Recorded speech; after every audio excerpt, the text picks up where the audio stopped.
maybe we can start. Okay. So good morning, everyone. I am Marina Angelaki, and together with my colleagues Pavla Raudó and Timea Crofoni, we would like to welcome you to this Gender Action webinar that focuses on the gender dimension in research and innovation.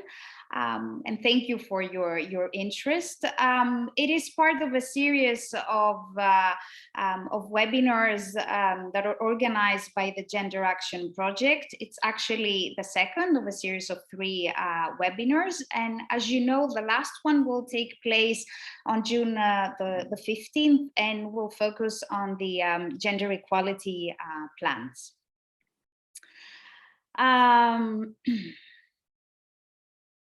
So before we start, I would just like to share with you some practical information regarding the webinar. First of all, we kindly ask you to mute yourself, as the webinar will be recorded, so this will allow us to have a better audio quality. If you have any questions for our trainers, please use the chat function. We have a dedicated session at the end of the webinar where we will address all your questions. Since it seems that we are a small group, I think that we will have the chance to be more interactive. The webinar, as I mentioned, is recorded, and it will be made available on the Gender Action website, along with the other 2 webinars that we have organized. And at the end of this presentation, there's some further reading and further references that you can use should you want to find further information. Also, at the end of this webinar, we will share a feedback form, an evaluation form actually, with you that you would like to ask you to fill it in. So if we could move to the next slide. Yes, thank you. So in terms of the structure of today's webinar, I will start by giving you a short introduction to the Gender Action project.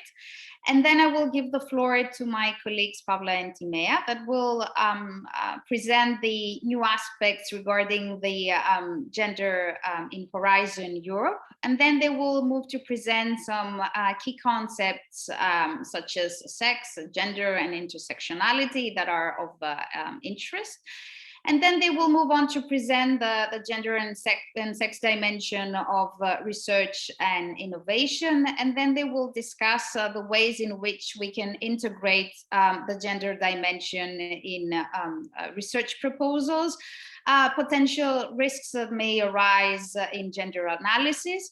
And at the last part of this webinar, they will present some practical examples that will allow you to have a better understanding of how to integrate the gender dimension in research proposals. So the Gender Action project that is organizing this series of webinars is a Horizon 2020 funded project that started in 2017 and will end this September. Its aim was to create an innovative policy community that actually brings together representatives from member states and associate countries that are part of the former Helsinki group. Now it's called the Standing Working Group on Gender in Research and Innovation, with the aim to advance gender equality in research and innovation and gender mainstreaming, what is called the European Research Area Priority 4. And in doing so, also to foster policy coordination and the exchange of experiences and best practices among more and less experienced member states. To do so, we have developed a number of activities. First of all, we have mapped and analyzed the member states' progress in achieving the Area Priority 4. And we did so by analyzing the national action plans and strategies. We have also organized a number of training events of various types, physical events before the COVID pandemic, webinars such as this one, mutual learning, also workshops. And each time we have targeted various stakeholders such as national contact points like you, but also universities and research centers, funding organizations, also other national authorities. Obviously, we're working closely with the Standing Working Group on Gender in Research and Innovation, and also other bodies at the international level. We have also prepared a number of policy briefs and position papers that tackle different aspects of gender in relation to research and innovation.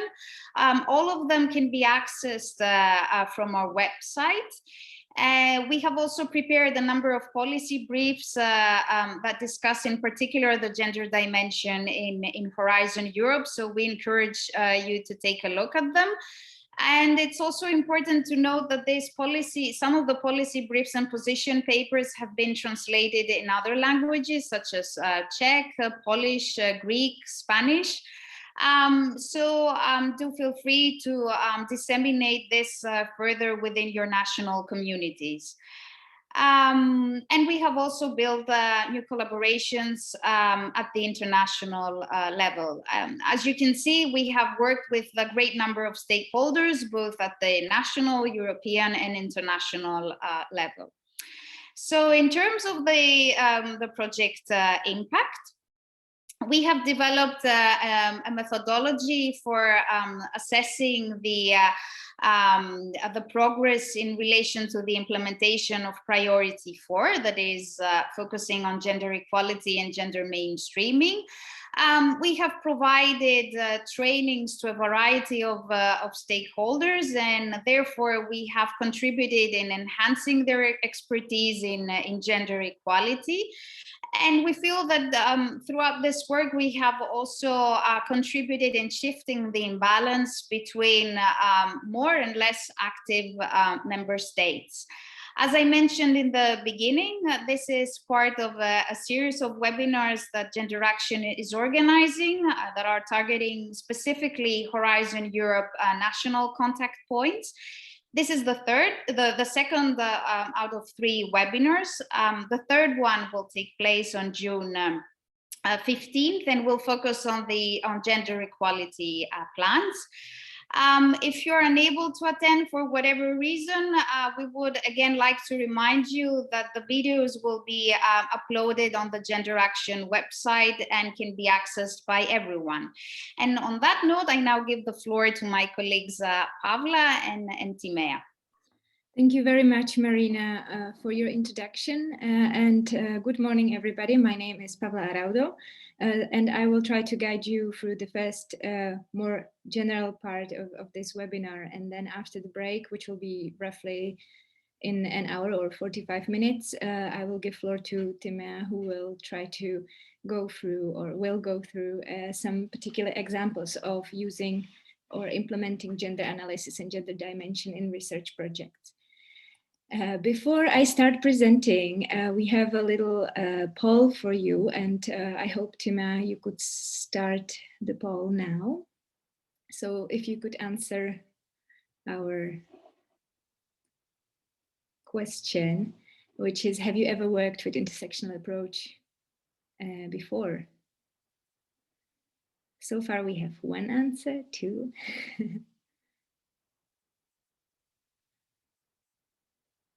Also, I would like to say that Timea will, or maybe did, I don't see chat box, but will provide you PDF of this presentation now.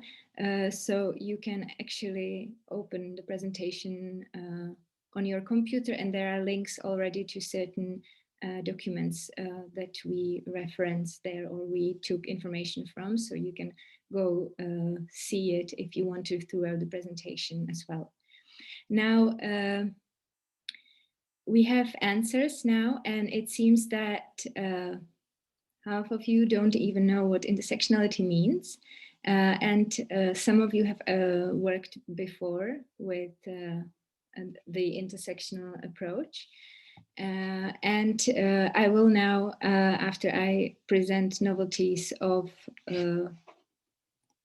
Horizon Europe, I will then explain the key concepts such as gender intersectionality as well. So those of you who don't know yet what intersectionality means, don't worry, we'll get there.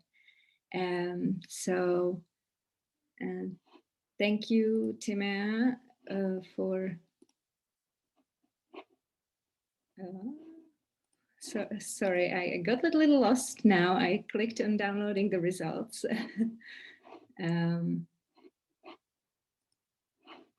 I hope I will be able to get back to the window. Maybe I will stop sharing my presentation. Sorry about that. That was a little technological mistake. I hope you see my presentation now. Yes, we do. Thank you. So what are the novelties of Horizon Europe regarding gender equality?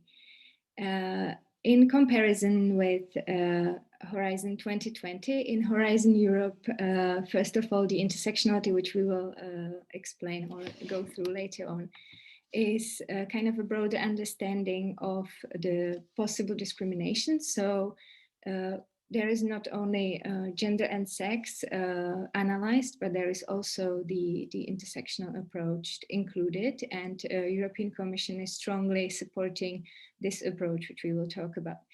The integration of gender dimension into research and development project or research innovation, we sometimes write R and I and sometimes R&D, but we mean the same by that, is now a requirement by default across the whole program.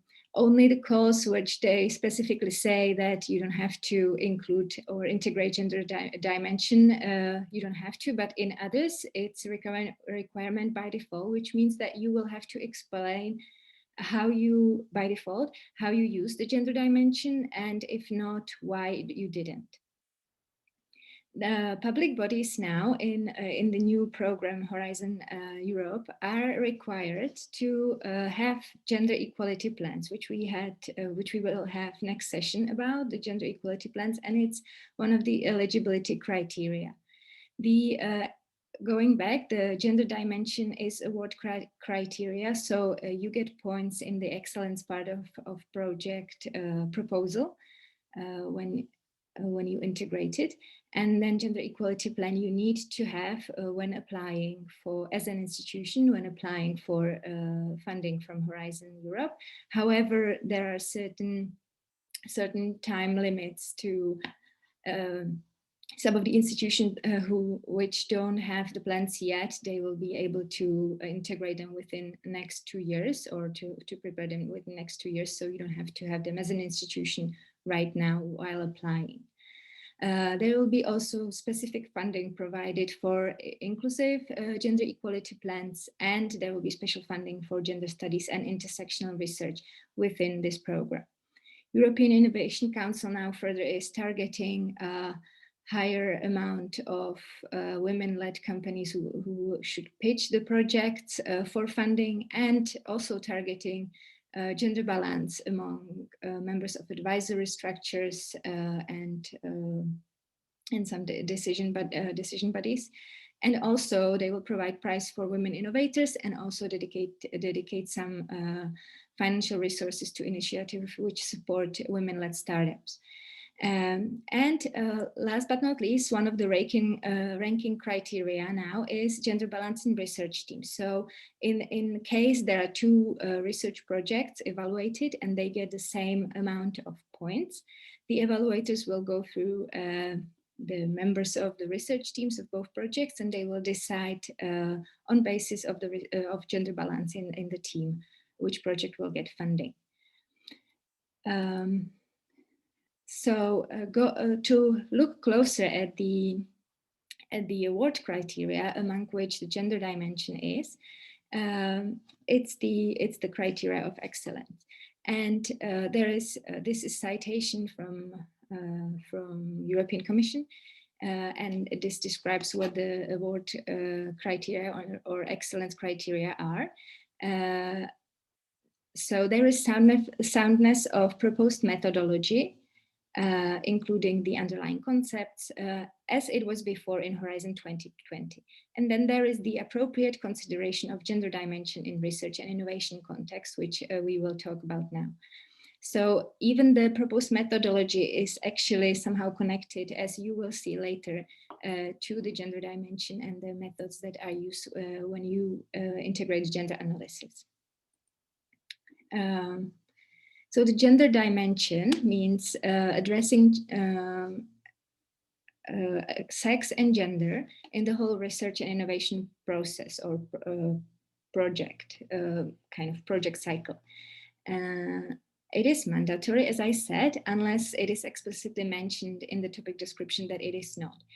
Here I provide some of the resources that you could check. We very support you in looking into gendered innovations too, which is a publication done by European or published by European Commission. Now it's the second edition of it, where the integration of gender dimension is explained really thoroughly, really into detail, and where we take some of the examples we provide today from there. And then there is a gender innovation fact sheet, very short document of few pages that explains why European Commission actually really supports the integration of gender dimension. And you can also see an interview with European Commissioner about integration of gender dimension, and also one of the editorial articles of Nature, magazine Nature, which is kind of very famous in the scientific community.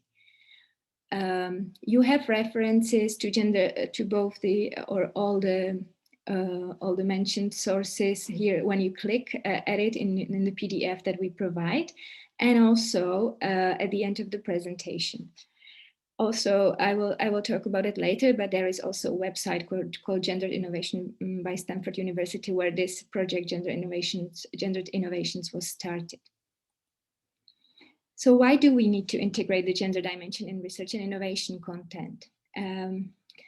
The assumption is that, or the fact is that every cell is sexed and every person is gendered. And that's why research and science need to take this into account.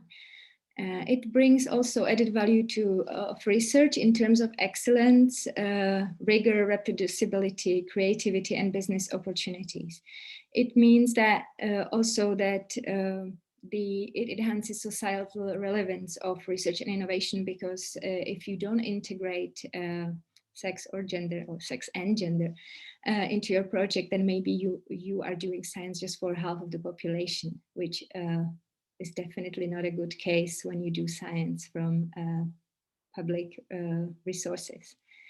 It also brings an in-depth understanding of everybody's needs, not just some part of the population. I don't want to say it's always excluding women, and that's very often the case.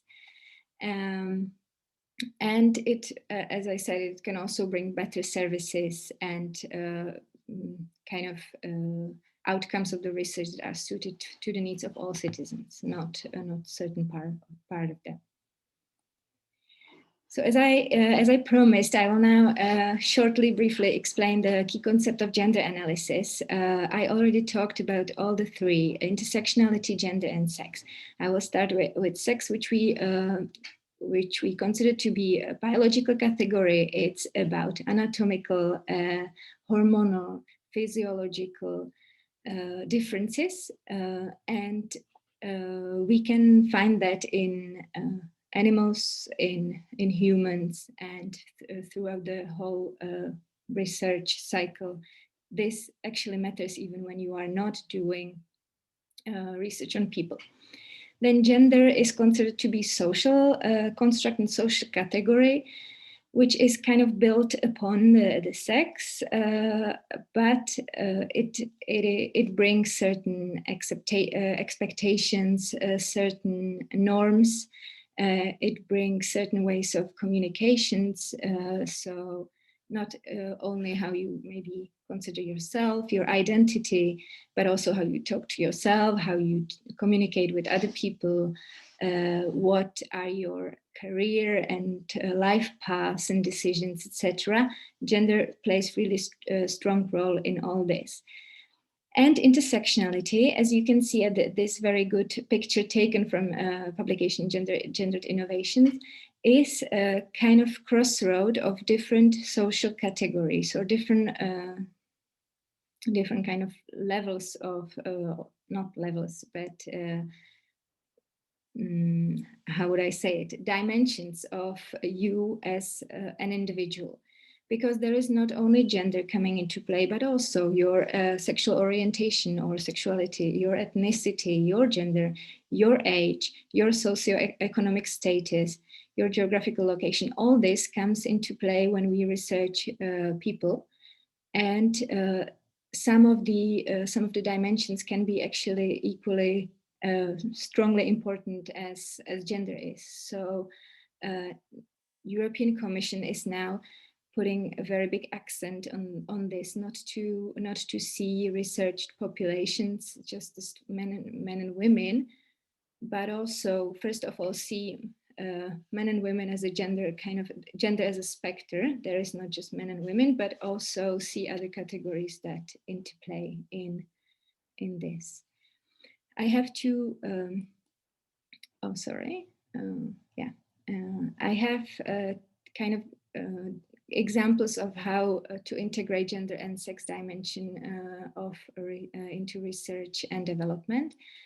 When you research or when you want to integrate sex dimension or sex analysis, you have to take into account that sex of tissues and cells needs to be noted and reported in order to ensure reproducibility of experiments. That's what we talked about before, the reproducibility and the findings. And you have to make sure that the findings in one sex are not overgeneralized to the other sex, because some of the findings might not be valid for the other. It is important to consider also whether expression of genes of a cell or tissue under the study you are making is influenced by sex hormones. The expression of genes may be influenced by sex steroidal hormones in the cell culture media or by the hormonal environment of the donor animal. And some research proved that cells removed for in vitro experiments may behave differently than in vivo, which means also research has to be done in some cases on pregnant animals or even pregnant women. Then you have to also consider basic question to be addressed in how to study design and outcomes might be affected by the sex of tissue and cells. And sex differences must be considered because you rule them out before you rule them out. So you have to actually take all this into account before you say, hey, there are no differences and sex is not playing any role in our research or my research. Gender dimension is kind of multidimensional concept. And as I said before, when you take into account gender dimension, you take into account gender norms, spoken and unspoken rules produced through social institutions such as family and workplace, and cultural products such as technology and social medias. You also take into account gender identity, which refers to how individuals and groups perceive and present themselves in relation to gender norms. And last but not least, gender relations, which refer to how individuals interact with other people and institutions in specific social, cultural context. In health, all cases may apply, for example, in health research or health studies, but frequently one dimension is more relevant than others for specific questions asked. And I have here an example how actually you can see that sex and gender and more dimensions play a role in researching, for example, risk factors of non-communicable diseases. So you can see that there are certain things given by sex, such as birth weight and growth rate in some diseases. But you can also see that there are very strong gender-related social factors, such as maternal nutrition, because it's not always the same, even within one country, the nutrition that women are having while being pregnant, then the socio-economical status of the mothers, and then of the birth child, obesity, smoking, etc. There are many researches that confirm that this is very these risk factors are very gendered, and you can the risk accumulate. So you can see that even health issues are not just sex related, but they are much more gender related, and that more categories come into play, such as I said, age, socioeconomic status, etc. So when we talk about intersectionality, very often the sexual orientation and gender identity have high importance when we research men and women. In social sciences and humanities research, it actually really matters if you are heterosexual, homosexual, or if your gender identity is fluid, for example. When we take gender as a category, we have to ask also further, what kind of woman or man are we researching on? Because obviously not all women or all men are the same. So we have to, as I said, take into account age or provenience, income, etc. So we always have to ask about the context, and that's exactly where intersectionality comes into play. When we use analytical categories such as profession, we also have to take into account some atypical professions. I wrote here male nurse, but you would also have, for example, female pilot, because that's kind of niche profession for women. And thus our research proposal, our methods and hypotheses, etc., work across cultural, religious, ethnical, geographical, and other differences of people we research. Because some methods, I have here a typo, I see, sorry about that. Some methods won't actually assess properly certain category of people, or some hypotheses won't be at all valid for some of them. So you also have to, if you are researching on, for example, very diverse groups of people, you have to take into account as well this, and maybe use different methods for researching some groups and different methods for researching others. So when it comes to systematic integration of gender and sex dimension, I used here a very good scheme that is also provided in Gendered Innovations. And you can see that it is about integrating integrating gender or sex or both in different stages of project. And in the identifying the problem phase, or research idea phase, we call it sometimes, we have to ask ourselves, have we considered how assessment of sex and gender, including stereotypes about what is considered male or female, can affect what we want to investigate? So in other words, am I kind of stereotyped in actually making a research question, for example? Did I not make a question that is already assuming something about women or men? And is sex important for understanding the phenomenon you will investigate? And if so, how is it important? Are there other dimensions that can be considered as we talk about intersectionality in relation with sex and gender, age, ethnicity, education level, income, occupation, etc.? And have I reviewed literature and other sources relating to my research topic and gender research. So those are the questions when you actually make the research idea, or when you define the research idea. And in proposal phase, you can ask, does the project research topic take sex into sex and gender dimension into account? In general, you will ask yourself if this is actually a thing that you need to think about and analyze. In the design phase and collecting data and analyzing data, you will ask, are research methods such as questionnaires and focus groups designed in the way that consider possible gender differences? And will sex and or gender data be differentiated, be collected? Have we ensured that samples or text groups are diverse in terms of sex and gender and age and other background variables? Will actually gender or sex be a variable in our analysis then? And will other variables be included in the analysis? And are unconscious or stereotypical assumptions about sex and gender implicit in the interpretation of data when we analyze it? Are there dimensions other than sex and gender that are important to consider really in analyzing?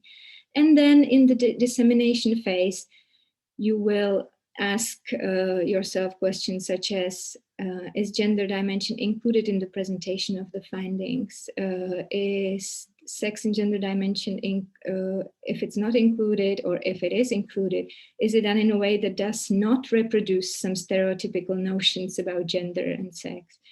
Have you considered the dissemination of the research findings that can be directed towards different networks than your usual, for example, even gender research specific, or other institutions or journal?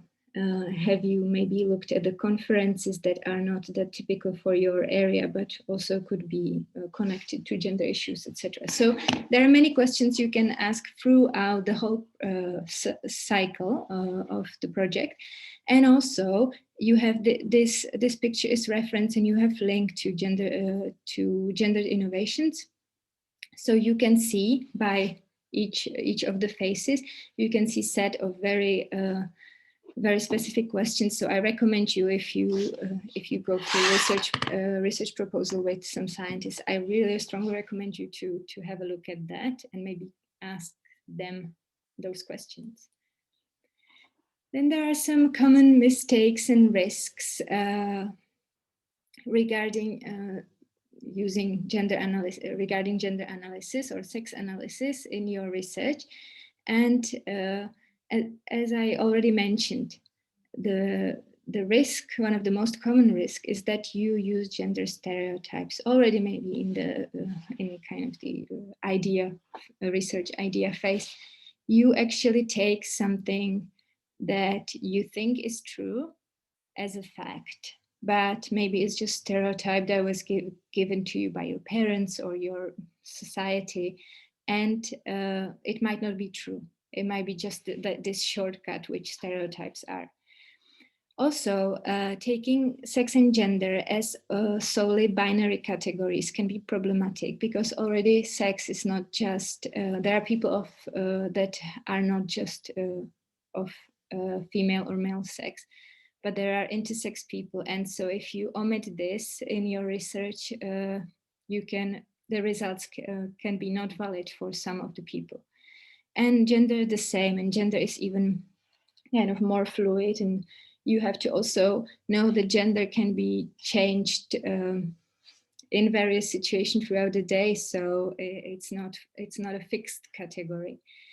And as I repeated many times already, not considering other categories of possible influence is a very big risk. And this is where intersectionality comes into play, as I already explained. Also, if you assign some of the differences automatically to sex, and the differences are actually gendered. So taking sex for gender and the other way around can be risky. And we've seen that on that example of the research of cumulative risks in non-communicable diseases such as heart attack. I don't really remember what other diseases there are, but there are quite a few, so you can have a look into it. It's also taken from Gendered Innovations, and there you could see that, for example, higher importance is of gender. Over accentuations of sex and gender differences without actually having the proof that they have any role in the research topic, and that you can prevent by asking all these questions I mentioned before. And also overlooking proofs of minimal or no differences. We had a good example when Professor Gina Rippon from Britain was talking about research done on brain, and that so many examples of actual like brain differences between men and women were kind of published and were known to public. But there are many researches more that actually prove that there are bigger differences between two men or between two women than actually between men and women, but no one publishes that, for example, in newspaper, etc. So you actually overlook proofs that there are no differences on purpose sometimes because of some stereotypical thinking, maybe.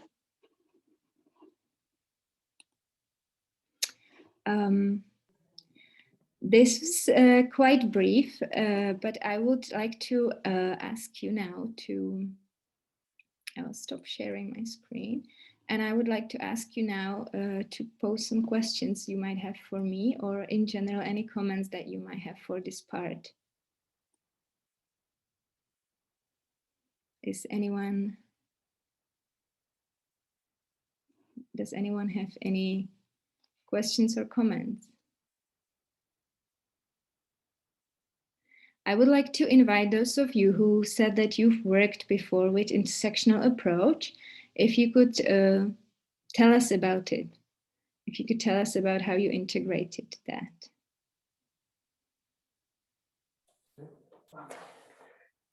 Well, one of those was me, it's Margot. But to be honest, in my work, we give support to researchers. We help them understand how it works. I must be honest also, before, I think I kind of confused a bit the intersectionality as it was meant in this context with the cross-cutting or transversal approach. Anyway, the things are linked. So we basically we give support in making them aware and making this kind of example, making them aware of all the implications that their research have, and making them see basically some nuances that they normally don't look at. And it is true for gender, but also for the other aspects that you mentioned.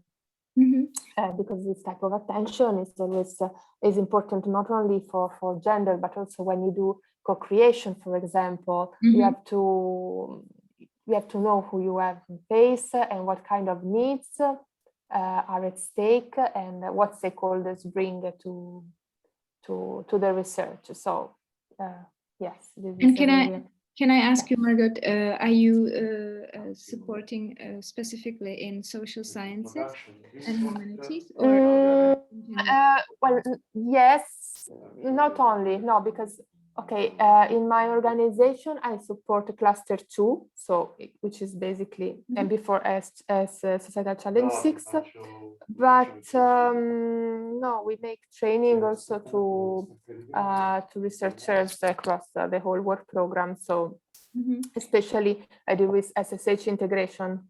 So SSH integration comprises also gender, RRI, many other aspects, and I speak to STEM researchers. Yeah. And in your experience, are the researchers actually kind of, do they know about it, or is it surprising for them? Yeah, yes, they normally have are suspicious. They wonder why the hell this might be interesting or relevant for them. They know their subject, but they're quite quick in changing their mind when you go there with real examples for different subjects. So you, for gender, I normally make a 2-3 examples regarding health, health research, and then I make some example about transports, about artificial intelligence. So I see that at least they are very much interested and they follow me and they change their expression. So I think, yeah, it works. That's why I insisted on the fact that it's a matter of make them aware. Once you get there with some meaningful example, I think that they will be curious and then at least pay more attention. Then I think that then learning how to apply this in concrete in one's research topic specifically, it's another thing, in the sense that then these researchers shall be made aware of the research of the methodologies options that they shall rely upon, and it's not automatic either learning how to formulate the right questions. But at least they know that they shall make an effort on that, and they know there might be something more to research. Thank you very much. I can imagine that it can be quite challenging for people who actually work with, for example, cells, and who would never think that that might be taken into account, and that some of them could be resistant because they see that it gets much more complicated when they need to have samples of tissues and cells from different. Yes, it complicates certainly their daily routine if they have a routine. But yes, when we do assistance to researchers, at least with ourselves, we try to identify possible questions and raise those to them. And then this triggers for them a reasoning, and perhaps they can formulate the right question for their context, because we cannot be even knowledgeable for all the subject that they cover. But in tandem, we make a step forward, I think. Thank you very much. Thank you for sharing this. Anyone else who worked with the intersectional or gender dimension before? Any other experiences? Okay, so I think we could have now a little break. I thought it would be a little later, but now is the time, I assume. And then Tima will actually go through particular examples of how to integrate gender dimension. So we can meet here at 11 sharp. At 11 sharp. We can now have a little coffee break, and we'll see you in 10 minutes. Thank you. Thank you. Thank you.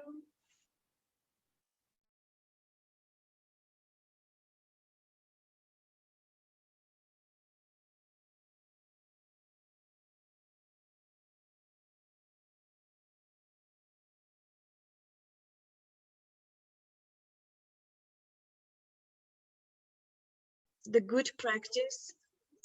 good practice can be found in those materials we provided to you, either in this presentation, or you can find them also in the publications of Stanford University. And I would like to show you how we can, in different fields, how we can integrate this gender dimension or with intersectional approach into our research, our thinking, and so on. So first field would be urban planning. And during research or during planning, during the work of architectures and so on, we need to ask ourselves how we can create safety urban spaces for all, and if cities or public spaces work for different needs according to certain categories. Urban planning and consideration of intersectional approach and gender dimension is particularly important for children, of course, caregivers, no matter whether it's a woman or man.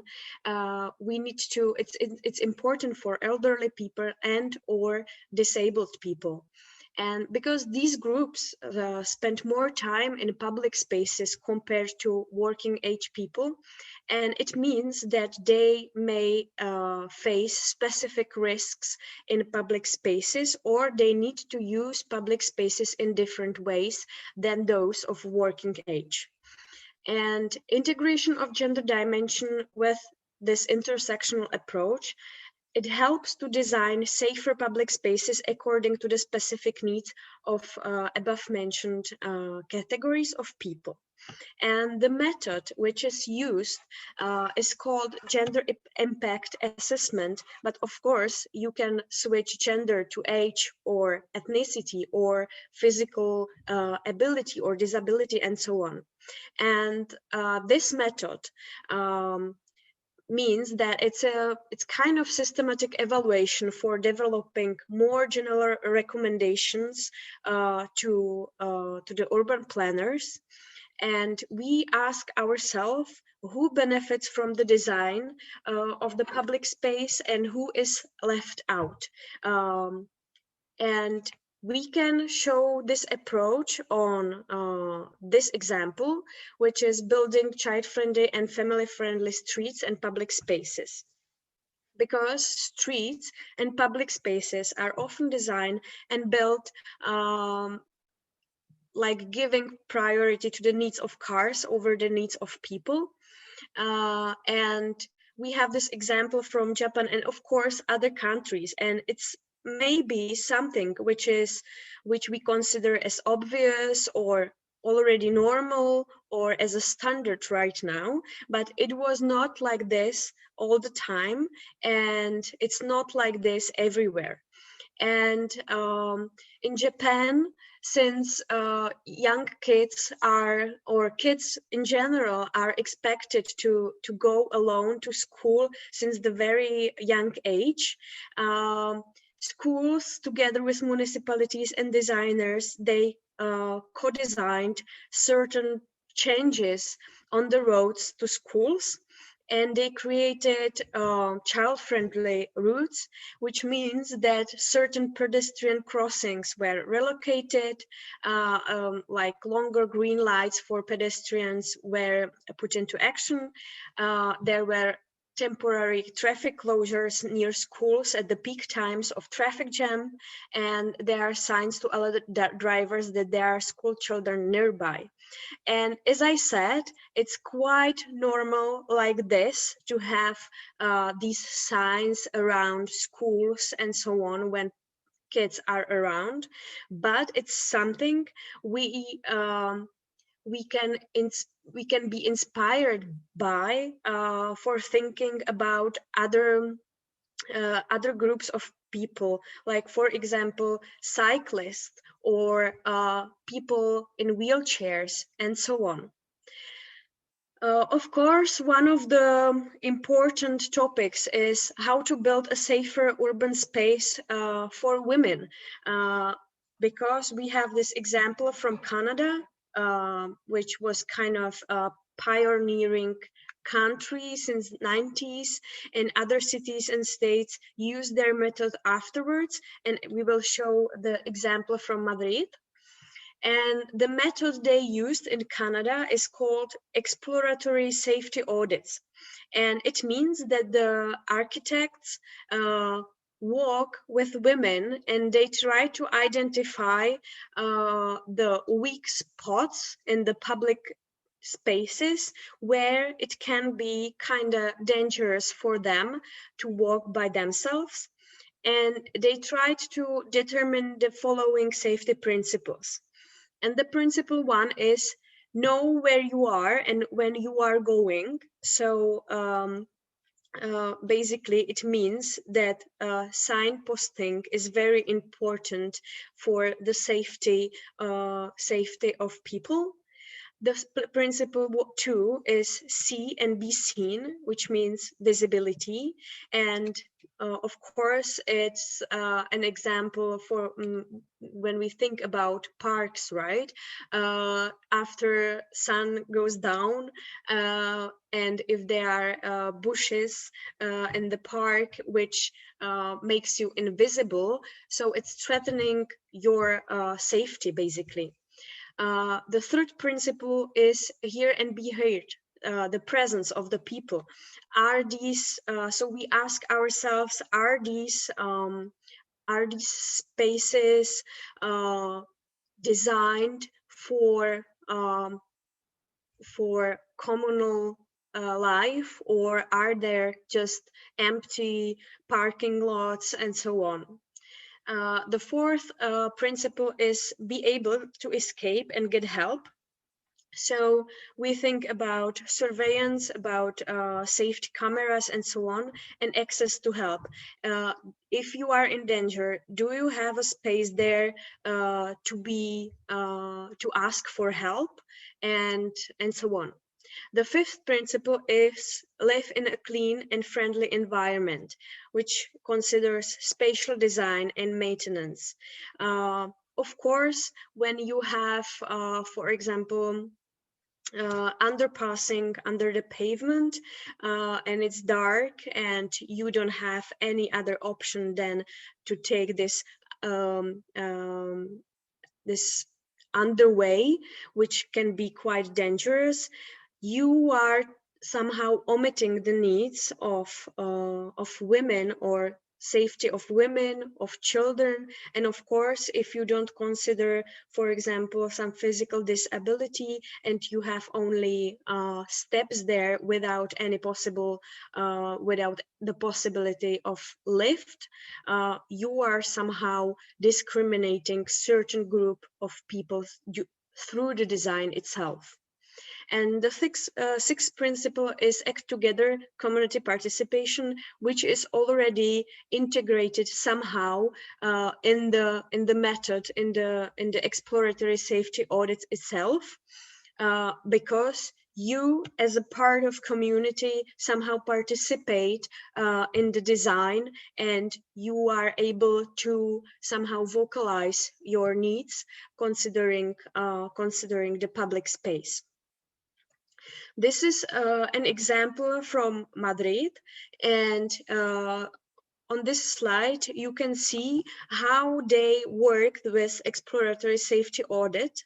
The designers took a map of a certain park in Madrid, and they identified roads which are taken by women. Usually these are the blue lines, as you can see, and the locations with stars are identified as unsafe, as dangerous, because these spots are either blocking the visibility, either blocking the access to get help, and there are also certain barriers, because, for example, if you have a whole block of houses with only offices or industrial places, they are empty in the evening. So if you go there, buy them in the evening, you don't have, for example, an open shop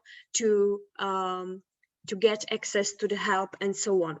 And basically, as the dangerous spots were identified, they tried to somehow reconstruct or redesign the whole park conception according to the needs of safety. And if we move on to the field of engineering, I decided to show you an example of virtual assistants and chatbot systems, because the research showed us that they are stereotypically gendered, and they can somehow reproduce inequalities and stereotypes. And this is also important to bear in mind, that even though not intentionally, we can, by our own design as designers or researchers, we can somehow sustain the inequalities in society. Gendered Innovations publications shows us that virtual assistants and chatbots are often gendered as female. Think about Apple Siri, Alexa, and already not working Cortana. They are styled as female through naming practices, through voice, and through their designed personality. And the problem is then that gendering virtual assistants as female somehow reinforces harmful stereotypes that assistants should be available, ready to help, and be submissive, which means they should, by default, be female. And the method the researchers used for trying to identify those harmful practices is analyzing gender and intersectionality in social robots, which means that we have to consider how gendering might perpetuate stereotypes and social inequalities. And one of the identified problems was that conversational AIs are often harassed or sexually offended by the users of those assistants. And people use sexually charged and abusive language towards AIs. And those assistants designed with female names and voices are often harassed by that. And this is the problem, they are programmed to respond with flirty or apologetic or deflecting submissive answers. This is the example what you can expect during a conversation with a assistant, AI assistant. And as you can see, different companies design the answers differently, but certain harassment is answered as with "thank you" or "that's nice of you to say," or on the on the comment "you are a slut," Siri used to answer "I would blush if I could," which is, as you can see, and I think it's quite obvious where the problem lays, and that we need to point it out somehow to change those stereotypes, because even though we think that it's kind of funny and we ourselves try different questions for those assistants and we are eager to find out what they will answer, this somehow set an expectation for other women. How should they react to real human interactions and so on. Those evasive and playful responses reinforce the stereotypes of unassertive, submissive women in service positions, and it also can intensify rape culture by presenting indirect ambiguity as a valid response to harassment. Humans often treat AIs in the same way as they treat other people, but if people became accustomed that harassing AIs is something normal, this may further endanger women.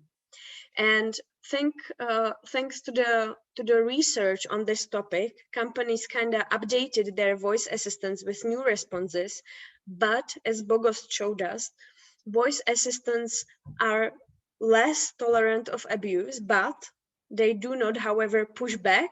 They do not say no. They do not label such speech as inappropriate, and companies still try to rather stick with the client than to change the voice to more neutral or the responses more strict. Of course, we can find this kind of examples basically everywhere. In every field you can work with gender dimension and intersectional approach. I already mentioned those ethical issues with AIs and also gendering robots as sexual and so on. But it's important also to mention, for example, the medical sciences, the health issues, and, for example, the differences in symptoms and in chronic pain. From research, we know that, for example, the disease or illness of endometriosis, which is a disease of the uterus lining, it takes on average 9 years to be diagnosed, and you are often misdiagnosed because your symptoms are not read as medical symptoms like the physical ones, but rather psychological.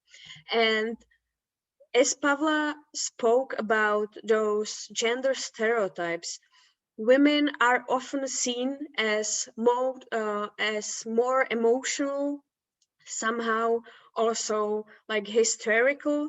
So when they feel pain, they are not trusted. And I would like to recommend you a book called Pain and Prejudice, which somehow summarizes the prejudice towards female pain or female perception of pain. And often in the case of endometriosis, women are sent rather to psychiatrist offices for antidepressant prescriptions than giving proper treatment. And on the other hand, those gender stereotypes are also or they also influence men, of course, their lives and then their health, because men are socialized to suppress their pain and to be tough and to be kind of heroic and so on.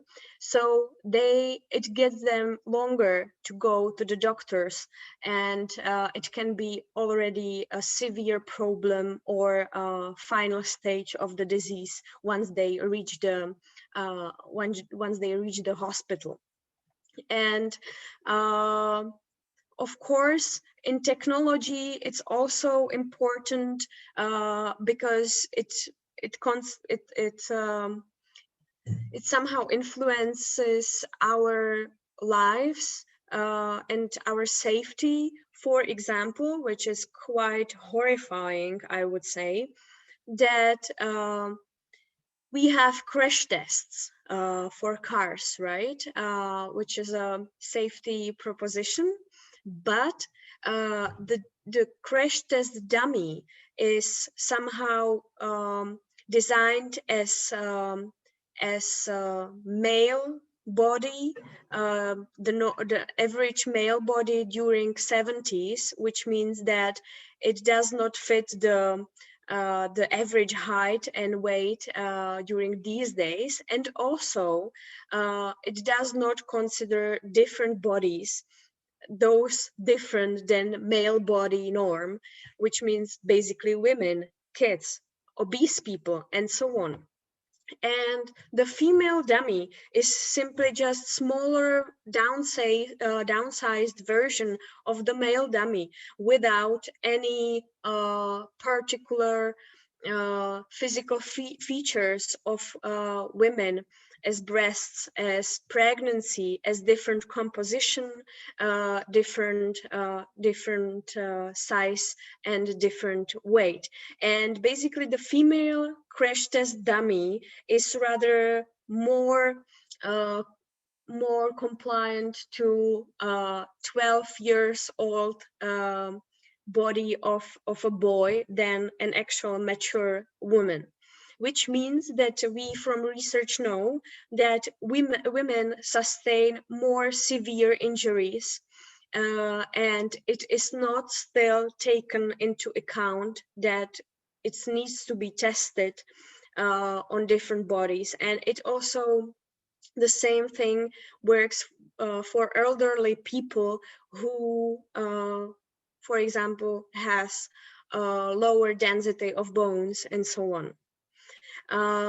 Also, when we speak about safety, I can give you an example of bulletproof vests for army or police. Those vests were not designed for, again, for smaller bodies, for bodies with breasts and so on. So they are basically unsafe because they don't fit. And with this unexclusive design, we somehow not just omit the whole diversity, the whole population, or the whole groups of people, but we also put them basically into danger. And if we fail in consideration of effect of socialization or differences in bodies and needs, we are really endangered, and we endanger people who are omitted from our design, from our project, from our consideration.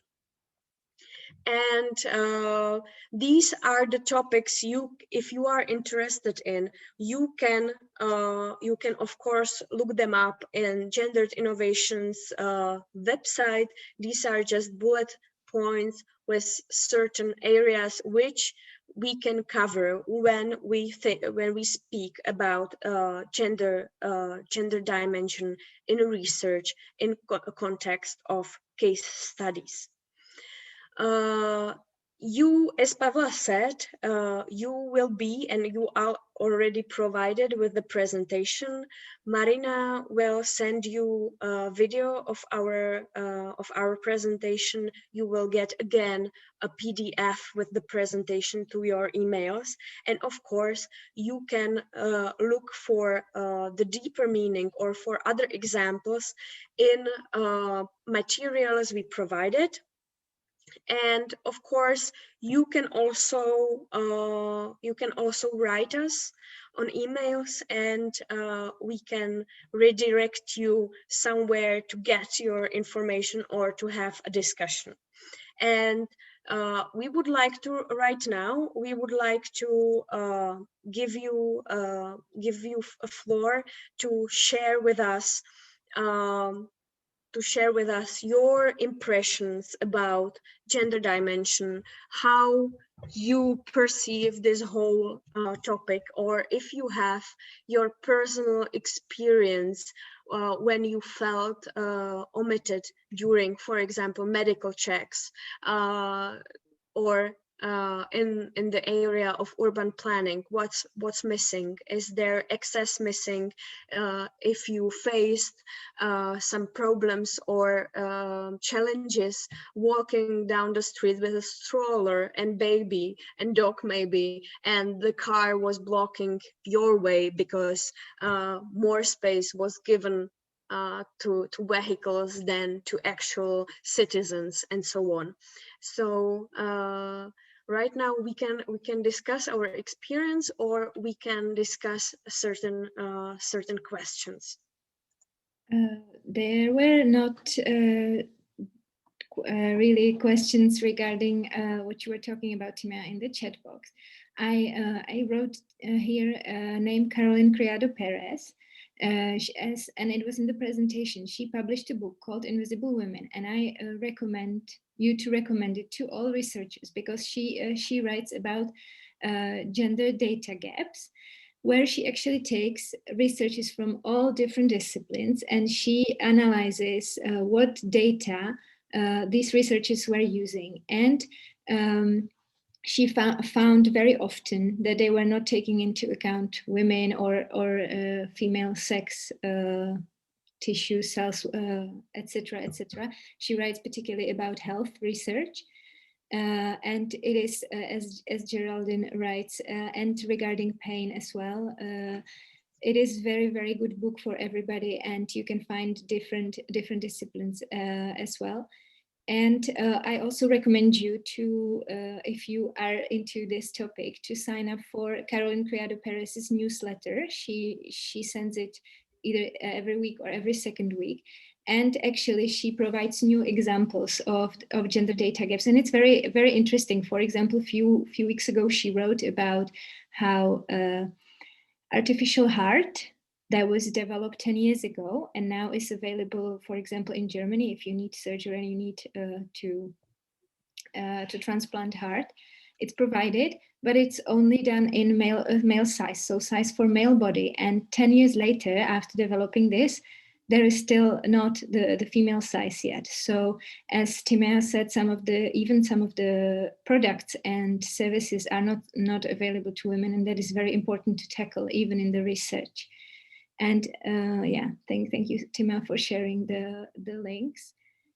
And you can, Timea showed it briefly, in agriculture, you can find examples of not including women in ownership, not including women in management of farms, but also kind of slowly excluding crops that are traditionally used by women, or in environmental sciences, there is now huge research on how women actually choose different products and choose to behave differently because they are more environmental, they have higher environmental awareness, and they behave more eco-friendly in general.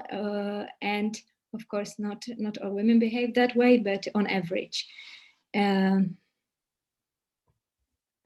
I am also surprised that there is no male participant. And we hope, because in the last training we partly covered this topic as well in the general training on Horizon Europe. So this was partly covered, and there were more men present than today, which is not very difficult. But we hope that because European Commission is now actually pushing this very intensely, pushing the gender analysis and inclusion of gender dimension, we hope that after all, everybody will have to tackle this. So there is, in my point of view at least, there is hope. And maybe, Geraldine, if you want to share with us the data gap you experienced during endometriosis research, it would be highly appreciated, because it considers me specifically also, and I have this specific Hi, so I don't know if you have seen my name on all the Marie S. Curie guidebooks over the last few years. So I was formerly head of the Irish Marie Sklodowska Curie office, and my office generated those guidebooks, which were used by thousands of people all over the world. And I would say, firstly, in grants, an awful lot of people might say there's a gender aspect, and then they don't say how they'll address it. Obviously, if there's a gender aspect, you must address it in the methodology. How will you stratify groups? How will you analyze the differences? And people often don't articulate that. So that's the thing in terms of grant writing. I'm now head of research at Waterford Institute of Technology. It's a university level institution conferring PhDs, which is located in the southeast of Ireland. And it will become a technological university early next year. So I'm head of research there now. And in my former life, I was head of a research group. And so I was an immunologist, and I actually did research on the intestine, but then I changed to the female reproductive tract. And I have to say, I think it's the most fascinating of all mucosal surfaces. It's really amazing, you know, because when we think of the fact that the endometrium breaks down during menstruation each month during the life cycle of a woman, and that this is under the control of not only hormonal, but also immune mediators, it's fascinating. Mm-hmm. I would say in endometriosis, the gender issue, it concerns women because it's a women's disease, notwithstanding, however, the lower life quality, the pain during sexual intercourse, and all of that will affect partners and spouses. So I don't think that we can say it's a disease that's just about women and a women's problem, because it affects society, obviously. And even though this disease was maybe first discovered a few centuries ago, it's thought to have been described, it still isn't cured. So what's interesting about endometriosis is that it's not terminal like breast cancer, but it can recur many times. And I've met women who have undergone surgery 10 times or more because the disease recurs, it comes back. And it requires very skilled surgeons. And that level of skill in terms of the surgical operation is not always there. But certainly you do raise an interesting point, because you said women were viewed as hysterical. And yes, it is true that sometimes, you know, people don't realize what a chronic disease that's invisible is. They don't have wounds on their skin. It's not obvious, but yet they're suffering terribly and their life quality is decreased. If you have several surgeries within the body, this can lead to the formation of adhesions, which are fibers which grow between organs internally. They pull, ça tire et ça fait mal, as I often said when I was in Switzerland, because I had to learn about that not only in, I changed research, but I was speaking with patients, and it was a wonderful experience. I would say that as a researcher formerly, it was extremely rich to speak with those who suffer from a disease, because we get a better understanding of what the individual does. Sometimes as a researcher, I would admit we can see them as a data point, but they're an individual who maybe if they stop eating meat, or if they, you know, do certain things, have a better quality of life, and that works for them, and that can be very valid. So I think, you know, there are some surgeons who treat the disease and who are very skilled, and one of them always said, if men needed to be chemically castrated, operated on, and undergo all this suffering for a delayed diagnosis, sometimes the diagnosis from first symptoms to diagnosis in women with endometriosis can be up to 9 years. And he said, if this was a disease of men, I think we'd have had a cure already. So, you know, I don't mean to put it forward as a feminist thing. It is a global problem. It's a problem for society. And where you have an issue where a disease as endometriosis is a major cause of infertility, you have an issue as well that affects everyone, right? So sure. I thought that this field definitely needs more research. I hope to be able to help with that somehow. But I think it's very important to talk about this because it's somewhat stigmatized. And, you know, chronic pain can lead to depression. It can also lead to women committing suicide from a chronic disease, any chronic disease. So I think it's just so much bigger. And I do agree that in order to cure endometriosis, a really multidisciplinary approach will be needed, from data scientists maybe to a histopathologist, to a surgeon, to, you know, a therapist, you know, and as well as biologists with various expertise in the biology related disciplines such as molecular biology or imaging or endocrinology and immunology that will be needed here. So I thank you very much for the opportunity to speak. I wish you the best of luck with your work. And it is true, I have seen papers published that showed a shocking skew towards the usage of male animals, male rodents in research, because are females considered more complex, but male animals also have hormones. As such, you know, male and female animals should ideally be used. The data, stratifications made and data across them compared in order to really understand, as you say, how therapies can be better used, or in this instance, yeah, but it's much broader than that, as the book Invisible Women elaborates on. So thank you very much for this interesting webinar, and wishing you all the best. Thank you, Geraldine, so much. Thank you for your sharing your experience and insight.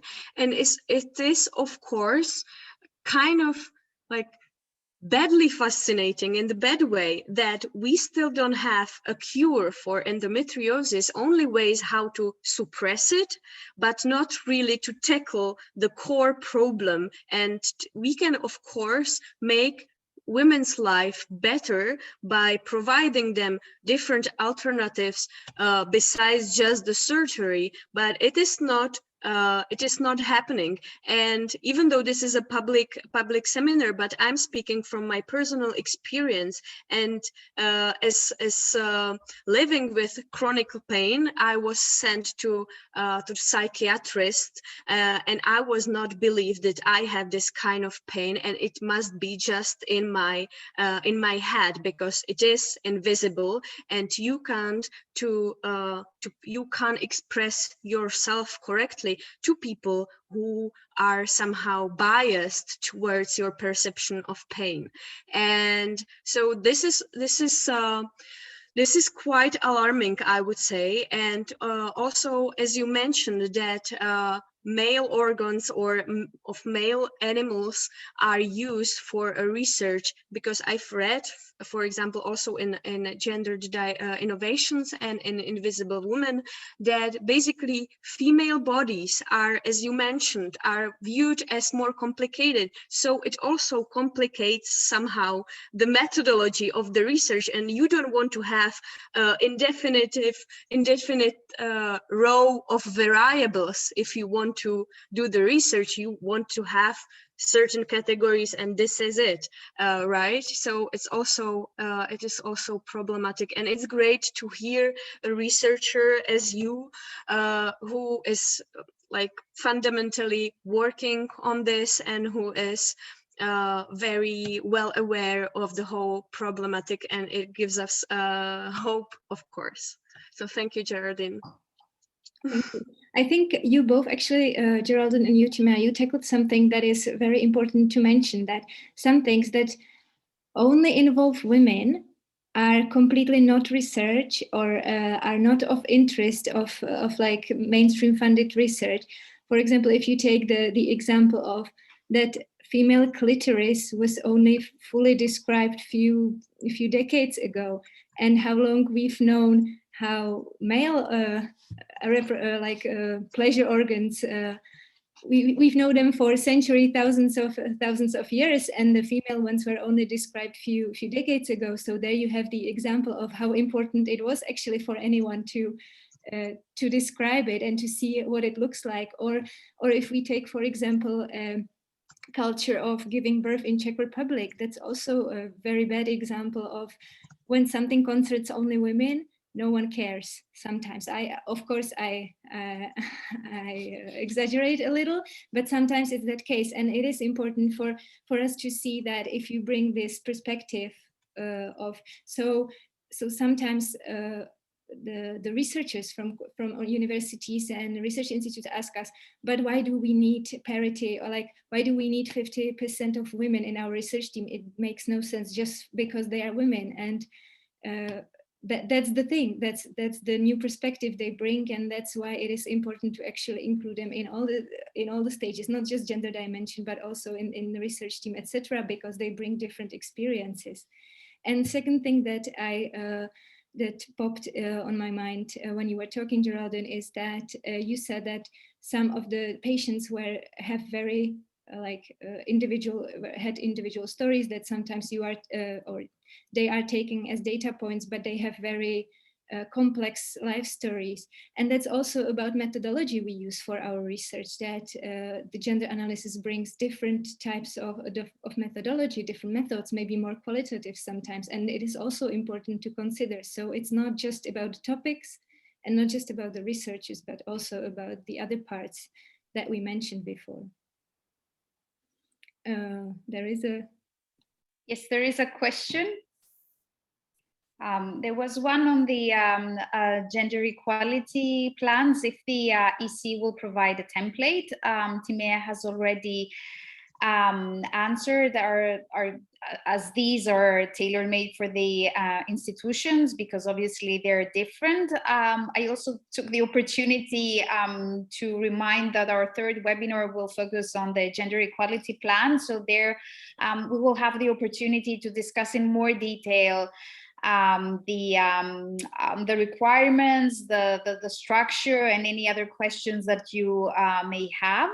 And then there's another question. I would like to put one exposed question related to the previous presentation concerning the Horizon Europe novelties. The answer is probably yeah. Yeah, I understand, Susanna, probably what you mean, if I may answer to this. So there is eligibility criteria, which is you are supposed to have gender equality plan, so you can actually apply within Horizon Europe for funding. And then award criteria is excellence, so there you get points from the evaluators for excellence of your research proposal. And then the ranking criteria is the third one, which is the gender balance in research teams. So basically, before you apply, there is this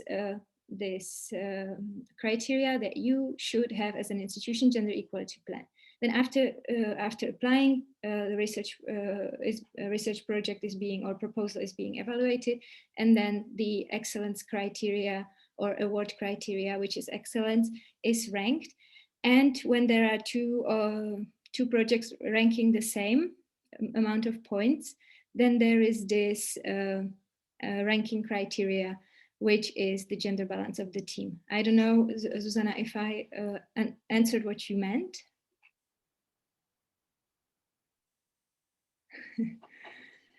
And I would just add briefly that this ranking criterion, if you reach the same score of points for your proposal, and so the preference is given to the project with also gender balance in the research team, our colleague and head of Center for Gender and Science in Prague, she said that she does not remember that it happened.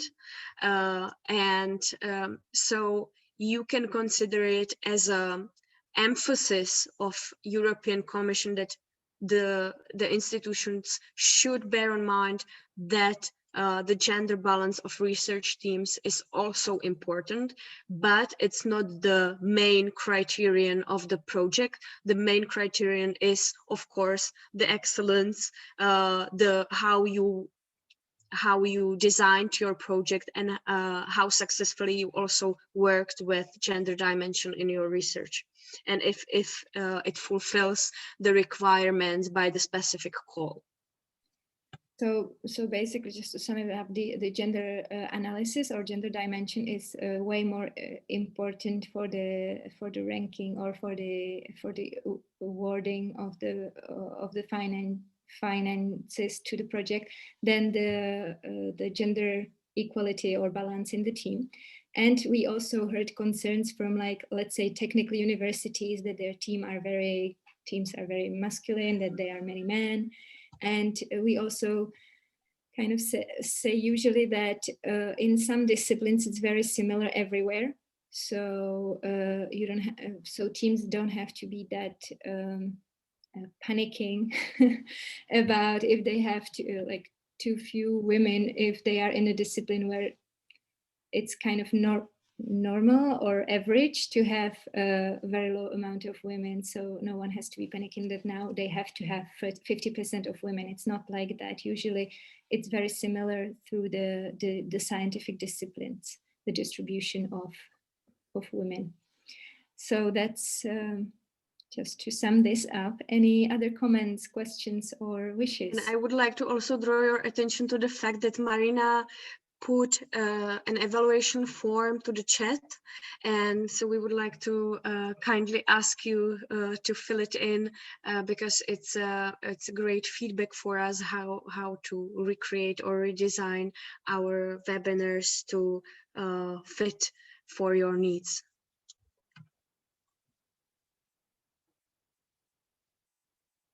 So I don't see any other comments or activity to share your thoughts with us.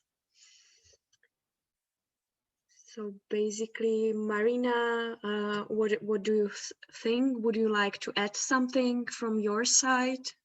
No, I think we're good. Just to highlight once again, I posted the link a bit before.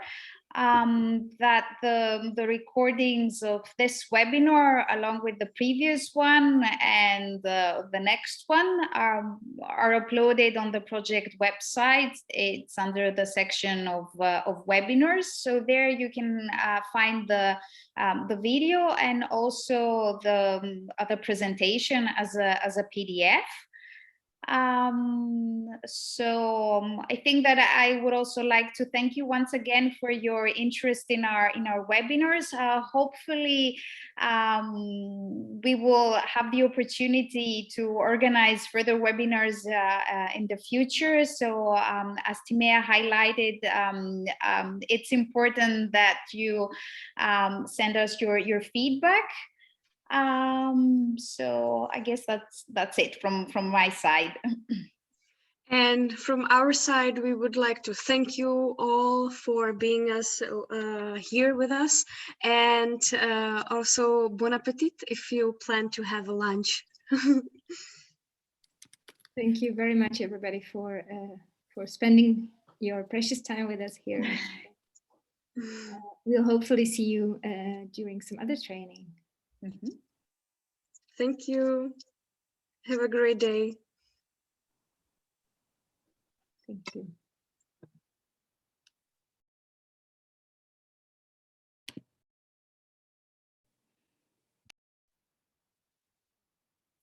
Shall we stay a little, Timea, Marina? Yes, of course.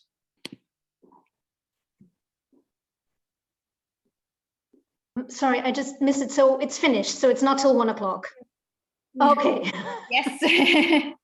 Fine. It was not supposed to be.